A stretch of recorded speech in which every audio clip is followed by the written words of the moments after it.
আমরা কিন্তু বাজারে সাক্ষাৎকার নেব, আপনারা কিন্তু দেখতে থাকুন, ভালো লাগলে কিন্তু শেয়ার করে দেবেন।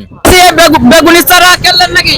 হ্যাঁ, আর এ কোথায় লাগাবেন? এ ছাদে লাগাবো। ছাদে লাগাবেন? হ্যাঁ, আর সাধারণ জনগণের জন্য কি বলবেন যে বেগুনি চারা লাগাবেন? সবাই লাগান, রোজার সময় দাম বাড়ে। আপনি এই বেগুনি চারা এখন নিয়েছেন, রমজান মাসে কি বেগুন পাবেন? হ্যাঁ, অবশ্যই বেগুন পাবো। এই এখন যদি বেগুন চারা লাগাই তো রমজান মাসে বেগুন হবে, আমরা অধিক দামে কিনে খেতে হবে না। আমরা বাড়িতে রোপণ করছি, আমরা খালি বেগুন না, টমেটো লাগাচ্ছি, ঝাল গাছ লাগাচ্ছি। ঝাল গাছ লাগাইছেন? হ্যাঁ, লাগাইছি। হ্যাঁ, এই যে আপনার বেগুনি চারা, ঝালের চারা নিলেন, কোথায় লাগাবেন? কোথায়? বাড়ির সাইডে বাগান আছে, ওখানে লাগাবো। সামনে রমজান মাস, এই জন্য কি লাগালেন এখন তাড়াতাড়ি নাকি? হ্যাঁ জি, সামনে রমজান মাস, এই জন্য এখন সাধারণ মানুষের জন্য কি বলবেন?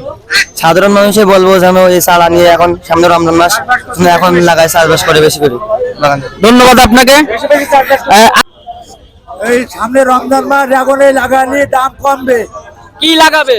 ঝাল, বেগুন, কপি, ঘরে সব লাগালে আর দাম কমবে।